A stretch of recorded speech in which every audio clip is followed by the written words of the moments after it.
Now, Egypt plans to attract $11 billion in foreign direct investment in the current 2018-2019 fiscal year, up from $7.9 billion the year before. The government, under a medium-term development plan to 2022, hopes to create about 750,000 jobs in the current fiscal year, which ends in June 2019. And Eritrea is considering building a port on its Red Sea coastline to export potash from deposits being developed in the Horn of Africa nation. Plans for the harbour signal the country's reemergence as a potential investor destination after a surprise rapprochement with the neighboring Ethiopia last month ended 2 decades of political tensions. And South Africa's internationally recognized public speaker and venture capitalist Vusi Thembekwayo wants to incubate and grow 300 black-owned businesses by 2030. Thembekwayo says his vision is motivated by the lack of entrepreneurial skills and adequate funding for young black businesses in South Africa. Let's take a listen. The bank account reflects this. Through his My Growth Fund, an enterprise development initiative, Thembekwayo has invested 5 million rand to try and fill a gap in entrepreneurship, where he says black people are disadvantaged. The end of apartheid in 1994 came with promises of better housing, health, and education for millions of blacks shut out during decades of repressive white minority rule. But 2 decades later, poverty persists. South Africa's unemployment rate is 26.7%. Among black South Africans, the majority population, unemployment is made worse by racial inequalities that stands at 32%.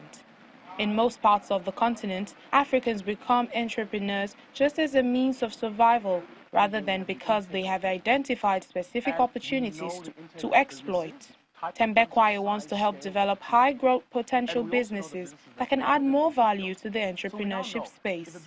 We've designed a program. Every single year we have an intake of businesses, and we know the intake of businesses, type of businesses, size, scale, opportunity, and we also know the businesses that make it and those that don't. So we now know if a business averages 4 million rand or more, it'll last over our program. And the reason it lasts over our program is because it has enough depth, it has enough complexity, and it has enough analytics for us to help the entrepreneur make intelligent decisions.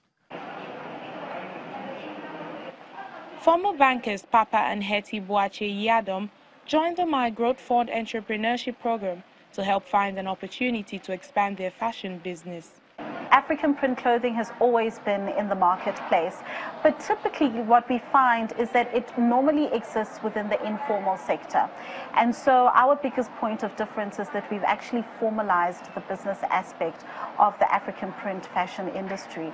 We've put them in award-winning malls, in convenience areas, so that people don't have to venture outside of their normal shopping radius. We partnered up with My Growth Fund. We have opened up in Polokwane. We have a shop there, and as well as here in Cresta, which is our newest mall. So that's also just helped for us to understand, where our market is, how to grow, as well as, just staying in our lane and not looking to grow too fast, so we can service our clientele in a manner which they deserve. My Growth Fund promises to grow startups tenfold in 5 years through strategic planning, education, funding, and incubation. The idea is to turn medium-sized businesses into companies with a high turnover. It's low-cost housing. The Business Amplifier program costs 12,000 rand, more than $800 a month. For startups, the program offers a free entrepreneurship funding masterclass. Black people are not without ideas. We're not without the ability to see it. We see it. What we don't have is, once you see it, where do you go? So market access is a huge problem. And to understand market access, you need to understand the structure of the South African economy. The South African economy, by its nature, locks out small players. If I'm an investor, it means I take an equity position in your company, which means... Experts say entrepreneurs are central to bridging Africa's widening inequality gap. But most governments on the continent are not doing enough to help them. These are the costs to start showing. And with that, we draw the curtain on today's edition of the program. Thank you very much for watching.